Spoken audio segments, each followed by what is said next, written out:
नमस्कार, मैं हूं सिकंदर कुमार और आप देख रहे हैं हमारा यूट्यूब चैनल टेलीकॉम गुरु सिकंदर कुमार। दरअसल टेलीकॉम गुरु एक ऐसे वीडियो आपके सामने पेश कर रहा है जो कि बहुत ही सुंदर है और मन को और इसके साथ तन को सुख, शांति और वैभव देने वाला है।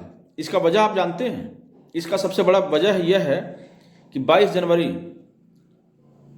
अयोध्या में भगवान श्री राम का भव्य मंदिर बनकर तैयार हो गया है और उसकी प्राण प्रतिष्ठा के लिए देश के यशस्वी प्रधानमंत्री श्री नरेंद्र मोदी अयोध्या पहुंच रहे हैं। उनके साथ बहुत सारे लोग होंगे, हो सकता है गृह मंत्री भी हों, रक्षा मंत्री भी हों, निर्मला सीतारमन भी हों, आरएसएस संघ चालक साथ में हों। बहुत सारे लोगों को, खेल जगत से भी लोगों के न्योता मिला है पहुंचने के लिए। इसके साथ साथ विज्ञान जगत के लोगों को भी न्योता दिया गया है। सांस्कृतिक जगत से भी लोगों को न्योता दिया गया है। इसके साथ साथ बॉलीवुड, हॉलीवुड, टॉलीवुड, ऐसे जितने लोग हैं उन लोगों को भी इनविटेशन दिया गया है, उन्हें न्योता दी गई है। और इसके साथ साथ राजनेताओं को भी न्योता दी गई है कि इस भव्य भगवान श्री राम जो कि 500 सालों से जिसकी और प्रभु जो टेंट में थे वह टेंट से बाहर आकर के भगवान का भव्य श्रृंगार होने जा रहा है। और इस प्राण प्रतिष्ठा में किसी की न्योता की जरूरत नहीं है। न्योता की वेट नहीं करना है। प्रभु की दर्शन पाने के लिए किसी भी इनविटेशन की आवश्यकता नहीं है। सीधे पहुंचिए प्रभु के पास में और उनका दर्शन कीजिए। बहरहाल एक बहुत ही इंपॉर्टेंट मुद्दा जो है, मैं उससे थोड़ा भटक गया था। मुद्दा यह है कि प्रभु का अत्यंत प्रिय भक्त गिद्धराज जटायु और गिद्धराज संपति दोनों ही परम भक्त थे प्रभु का। एक तो प्रभु को पाने के लिए अपनी जीवन लीला को समाप्त कर दिया, दूसरे ने प्रभु को बताने के लिए उनकी गणना एक जानवर होते हुए भी अच्छे संतों के रूप में ली जाती है और की जाती है। वह दो नाम है गिद्धराज जटायु और गिद्धराज संपाति। याद होगा कि जब भगवान श्री राम को 14 वर्षों के लिए वनवास दे दिया गया और उस वनवास के काल में समय को व्यतीत करते करते ऋषि, संतों, मुनियों, साधु, नदी, पहाड़ों को पार करते करते आगे बढ़ते जा रहे थे। जीवन बहुत ही अच्छे ढंग से गुजर रहा था, क्योंकि वह तो त्रिलोकी धाम है, त्रिगुणातीत है, भगवान श्री राम है, मर्यादा का प्रकाष्ठा है। फिर भी उन्होंने इस मानव शरीर में संयमित होकर के संस्कार को अपनाया। उन्होंने इसको नहीं छोड़ा। समझ लीजिए बात को, उन्होंने इसको नहीं छोड़ा।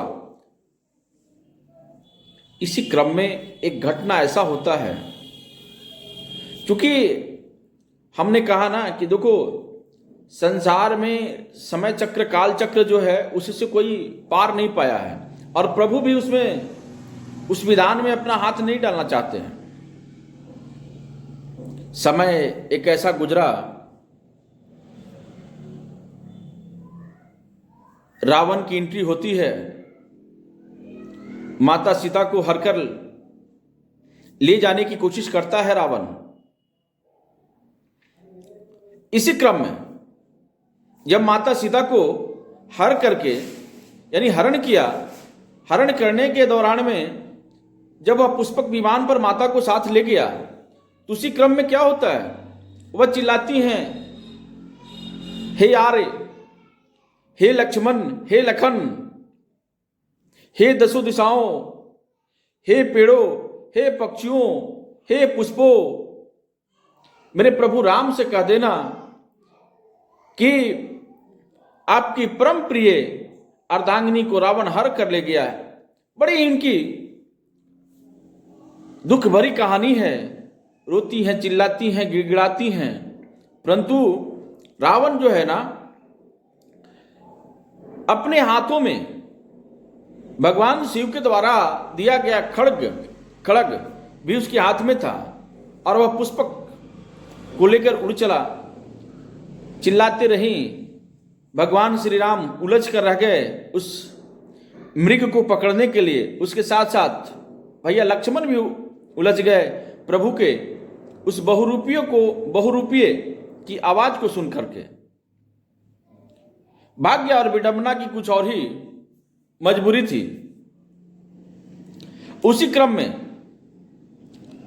उनके पिता के परम भक्त और परम दोस्त सखा गिद्धराज जटायु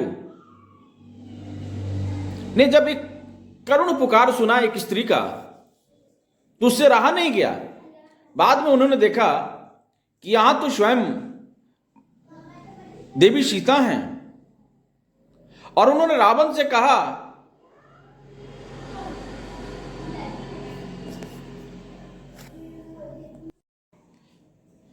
कि हे पुत्री, तुम्हें डरने की आवश्यकता नहीं है, चिंता ना करो। जब तक यह वृद्ध जटायु रहेगा तब तक तुम्हें रावण कोई बाल बाका भी नहीं कर सकेगा। और वह जटायु जी युद्ध किए, बहुत भयंकर युद्ध हुआ दोनों में, परंतु कहां रावण, तीनों कालों को अपने वश में करने वाला महान विद्वान भगवान शिव और ब्रह्मा का परम भक्त, परम ज्ञानी, महाशक्तिशाली के सामने गिद्धराज जटायु कब तक टिक पाते। फिर भी उन्होंने हार नहीं मानी और महान युद्ध हुआ। और उस युद्ध में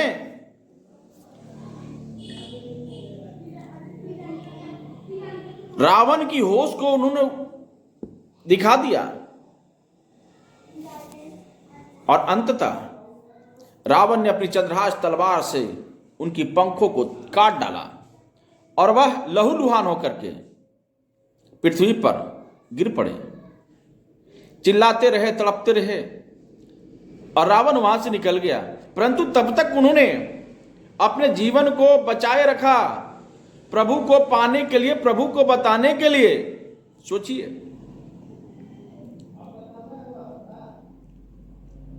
जब प्रभु खोजते खोजते अपनी भार्या महारानी सीता को, माता सीता को जब उसके नजदीक पहुंचे तो उन्होंने देखा कि एक जो है पक्षी नीचे जमीन पर गिरा हुआ है, दर्द से आहत है, तड़प रहा है। तो उसे लगा कि यह क्या हो गया इनके साथ में। तो उन्होंने पूछा, हे गिद्धराज बताइए। उन्होंने कहा, हे प्रभु, मैं आपकी भार्या माता सीता को नहीं बचा पाया। बोला कि भगवान ने कहा कि नहीं, आप हमारे पिता के मित्र हैं और आप हमारे पिता ही समान हैं, पिता ही हैं। भगवान ने उनको अपने गोद में ले लिया और कहा, हे गिद्धराज, आप तनिक अपनी सांस को रोक रखिए, मैं आपको अमर कर दूंगा, अजर अमर कर दूंगा, आपको कुछ नहीं होगा, आपकी मृत्यु छू नहीं सकेगी, चिंता मत कीजिए। उन्होंने कहा कि नहीं प्रभु, हे त्रिगुणातीत, हे त्रिभुवन के मालिक,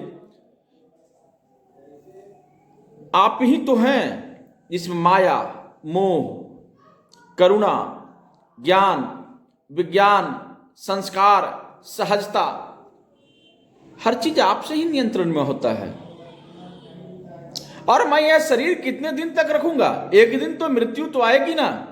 आज का दिन बड़ा ही शुभ है और मेरे लिए सौभाग्य है कि हम भगवान के हाथों, भगवान के गोद में जाकर के अपने इस नश्वर शरीर को त्याग रहा हूं। भगवान बहुत ही विलाप किए, जैसे उन्होंने कहा कि अब मैं आज अपने पिता को खो दिया हूं, दुर्भाग्य तो देखिए। और इस प्रकार से जटायु अपने जीवन प्रभु के चरणों में समर्पित करके इस नश्वर संसार को छोड़कर चले गए। तो वही आज जटायु प्रभु को, इस दिव्य झांकी को और दिव्य स्वरूप जो कि 500 सालों से प्रभु जो टेंट में निवास कर रहे थे, आज सौभाग्य आ गया है, बन गया है, सौभाग्य खुल गया है हम सब भारतवासियों के लिए, हम सब देशवासियों के लिए, कि प्रभु आज इस भव्य राजमहल में पधारेंगे और हमारी नैना और इस कालखंड के लोग, इस कालखंड में जो भी जन्मे हैं, प्रभु की इस भव्य स्वरूप का दर्शन करेंगे। कभी मीर बाकी ने उस मंदिर को तोड़ करके वहां पर मस्जिद का जो निर्माण उन्होंने करवाया, बाबरी को ध्वंस कर दिया और एक सुंदर भव्य मंदिर बन करके तैयार हो गया। एक सनातनियों के लिए सुलभ दिन आ गया। भगवान की महिमा देखो, राम राज्य आ गया। तो भाई गिद्धों की मैं बात कर रहा था। बहरहाल मैं थोड़ी सी इस पे 2-4 लाइन बता देना चाहता हूं कि भाई यह तारीख नजदीक आ गई। इंतजार हिंदू धर्म और उसकी मान्यताओं में विश्वास रखने वाले पिछले 500 वर्षों से जो कर रहे थे, सर्वोच्च न्यायालय के फैसले के बाद राम जन्मभूमि पर नया मंदिर बनकर लगभग तैयार हो गया। बचे हुए काम बहुत जल्दी पूरा कर लिए जाएंगे। तैयारियां अपने अंतिम चरण पर है। आने वाले 22 जनवरी को प्रधानमंत्री नरेंद्र मोदी के हाथों में रामलला की मूर्ति का प्राण प्रतिष्ठा का तय किया जा चुका है। कुन्ही के हाथों से प्राण प्रतिष्ठा होगा। वाह, अति सुंदर। मोदी जी के लिए यह सुलभ क्षण है। पता नहीं कौन सा उन्होंने कर्म किया होगा कि प्राण प्रतिष्ठा भगवान श्री राम के इस मंदिर को करने का उन्हें सौभाग्य मिला है, सौभाग्य प्राप्त हुआ है। अद्भुत है उनकी जीवनी, अद्भुत है उनका संस्कार, अद्भुत होगा उनका कर्म, पूर्व में भी और वर्तमान में भी, है ना। तो ये सब चीजें जो है ना गजब की है। तो भाई इसमें सारे साधु संतों को भी मैंने जैसा कि बताया कि लोगों को बुलाया जा रहा है ना। तो इस प्राण प्रतिष्ठा में लोग सम्मिलित होंगे। जैसे जैसे राम मंदिर में प्राण प्रतिष्ठा का कार्यक्रम नजदीक आ रही है, उसके साथ साथ अयोध्या में बड़ी संख्या में श्रद्धालु लोग जो है, श्रद्धालु वहां पर पहुंच रहे हैं और प्रभु का दर्शन कर रहे हैं और बता रहे हैं कि भैया अब जो है ना बहुत कुछ बदल चुका है। कोई किसी की पत्नी प्रभु को पाने के लिए ललायित अपनी इन आंखों से नहीं देखा, उसका पति जाकर के देख रहे हैं। किसी की माँ, किसी का बेटा, किसी की बहन, किसी का भाई, परंतु अद्भुत संयोग वह आंखें नहीं देख पाई, परंतु हमारी और आपकी आंखें देखेगी निश्चित तौर पे, मान लीजिए। और सबसे बड़ा सुखद क्षण तो यह है कि जो गिद्धराज जो है ना वह भी पहुंच रहे हैं। चलिए हम थोड़ा सा आपको ये बता दें कि जो गिद्धराज है ना, ये जो गिद्धों की, जैसा कहते हैं ना कि गिद्धों की लगभग जो है ना उनकी प्रजाति जो है समाप्त होने की ही कगार पर थी, परंतु एक सुलभ क्षण और उनका संस्कार, प्रभु की पानी की लालसा और ललायित थर्राई हुई गिद्धों की आंखें, और जो गिद्ध जो हमारे पर्यावरण जिन्हें मित्र कहते हैं, गिद्ध कहते हैं ना कि जानवरों की, जो जानवर मर जाते हैं सड़ी गली जो लाश से, जो उनकी जो बॉडी होता है ना, जो शरीर है, मृत शरीर को खा करके अपना जीवन को व्यतीत करता है ना। सड़ी गली जो सब है उस सब को समाप्त कर देता है और पर्यावरण को संरक्षण करने में उनकी अहम भूमिका होता है। जिस प्रकार से भगवान राम के लिए उन्होंने अपनी भूमिका को निर्वहन किया था, उसी प्रकार से मानव जाति की संरक्षण में अब उनकी अहम भूमिका होती है। देखिए, गिद्धों की जो उम्र होती है 20 से 30 वर्ष का होता है लगभग। और होता क्या है कि गिद्धों में जो है ना प्रॉब्लम, वो उनकी जो किडनी जो खराब हो रही थी, इसके कारण वह विलुप्त प्राय जो प्रजाति में उनका नाम जो है कर दिया गया था। अब भाई कौन सा वह मेडिसिन है जिसके कारण गिद्धों की यह स्थिति बनी, इस दुर्गति को पाने को स्थिति में पहुंच गए? क्योंकि गिद्ध अगर नहीं हो तो बहुत बड़ी समस्या पर्यावरण के लिए खड़ी हो जाएगी, क्योंकि भगवान का यह अनमोल उपहार है गिद्ध। संसार में जितने भी प्राणी हैं सारे के सारे अनमोल उपहार हैं, और उसको बचाए रखना हम सब भारतीयों का, हम सब सनातनियों का, हम सब लोगों का, हम सब संसार वासियों का कल्याण है कि उनकी बनाई गई संरचना को हम बिगाड़े नहीं, अन्यथा हमारी भी उसी प्रकार से समाप्त हो जाएगी मानव सभ्यता। देखो, यह जो मेडिसिन था यह डिक्लोफेनाक और एक ये क्या है, एस्ट्राडायल सूजन रोधी दवा है, जो कि आमतौर पर जानवरों के जोड़ों की दर्द में दी जाती थी। ठीक है। और अब एक और प्रश्न है कि ये जो गिद्ध है वो कहाँ दिखाई दे रहे हैं भाई? तो अयोध्या के मिल्कीपुर के जंगली और ग्रामीण क्षेत्रों में यह जो गिद्ध हैं वह दिखाई दे रहे हैं। और वह गिद्ध जो है वह 22 जनवरी तक के निश्चित तौर पर वहां प्रभु के दर्शन करने के लिए पहुंच जाएंगे। और सोचो, ऐसा दर्शन होगा, ऐसा भव्य दर्शन होगा, ऐसी भव्य प्राण प्रतिष्ठा होगी जिसमें जैसे राम राज्य हुआ था ना, जब भगवान श्री राम अयोध्या से जब लंका से रावण को संहार करके दिग्विजय होकर के जब अयोध्या लौटे, तो अयोध्या में और अयोध्यावासी ने संपूर्ण रूप से पूरी नगरी को सजा करके रखा था, और संपूर्ण नगर दिव्य की तरह ज्योत जल रहा था। और भगवान राम की जब राजा बनाने की बारी आई तो उसमें उनका धनुष बाण, उनके लोग, साधु संत सन्यासी, संसार के समस्त लोग, यद्यपि देवता लोग भी आकर के उस राम राज्य की हिस्सा बने थे। यहां तक कि त्रिभुवनपति त्रिकालदर्शी महाकाल भी पहुंचे, स्वयं ब्रह्मा जी भी पहुंचे, वेद भी आए, चारों के चारों वेद पहुंचे, ऋचाएं पहुंची और पहुंच करके प्रभु का नमन किया। तो ऐसी अवस्था और ऐसी स्थिति सबको मिले। और हमारी आप सभी से यह भावना होगी कि निश्चित तौर पर आप भगवान राम के मंदिर में जाएं और प्रभु के दर्शन करें। और उसके साथ साथ में कुछ लोगों ने क्वेश्चंस किया कि नरेंद्र मोदी जी को माता यशोदा के साथ में भी, माता यशोदा को भी ले जाना चाहिए, जब प्राण प्रतिष्ठा होगा तो उस प्राण प्रतिष्ठा में वह भी पहुंचेंगे। परंतु ऐसा नहीं है। कोई देखो, होता क्या है कि वह माता से अलग हो चुकी हैं, और जिस प्रकार से तुलसीदास ने अपनी पत्नी को, उन्होंने अर्धांगिनी को उन्होंने छोड़ दिया था, और उन्होंने कहा था कि देवी देखो, अब इस कुटिया में तुम्हारा रहना हमारे साथ उचित नहीं होगा। इससे क्या होगा कि एक व्यवधान उत्पन्न होगा, प्रभु की जो हमारी पाने की लालसा है ना, जो तृप्ति है, जो तृष्णा है, जो भूख है, वह समाप्त हो जाएगा।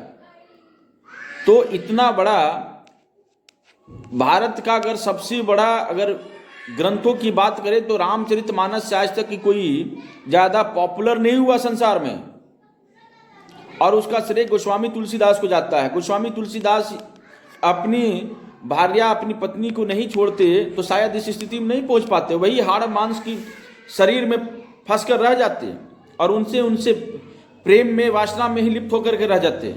उसी प्रकार से श्री नरेंद्र मोदी जी हैं। नरेंद्र मोदी जी आज युग पुरुष हो गए। पूरी की पूरी संसार की जितनी भी देश हैं, राष्ट्र हैं, वह सारे के सारे राष्ट्राध्यक्ष आज लगभग मोदी जी के सामने नतमस्तक हो गए। तो भाई उनकी एक बहुत बड़ी चीजें रही हैं, उन्होंने माता यशोदा को छोड़ा। कोई नहीं, माता यशोदा जहां हैं वह भी अपने राम को पाने के लिए लायक हैं, और इस जन्म में नहीं तो अगले जन्म में अवश्य मिलेंगे, ऐसी प्रार्थना कीजिए। और ईश्वर से प्रार्थना कीजिए कि मोदी जी की उम्र लंबी हो और अच्छे कार्य कर सके और उनका जीवन यूं ही आगे बढ़ता जाए। तो बहुत बहुत धन्यवाद। यह बहुत ही सुखद और सुलभ और संयोग होता है जब गिद्धराज भी प्रभु के दर्शन के लिए अयोध्या पहुंच रहे हैं। बहुत बहुत धन्यवाद। जय श्री राम भक्तों।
सुगामी सत्यम राम मर्यादा पुरुषोत्तम सूर्य शिरोमणि आज्ञाकारी दशरथ नंदन संयमधारी प्रीत सदा से चलती आई जाए प्राण पर वचन न जाई ऐसे उत्तम कुल के तेजस्वी है राघव राम रघुराई।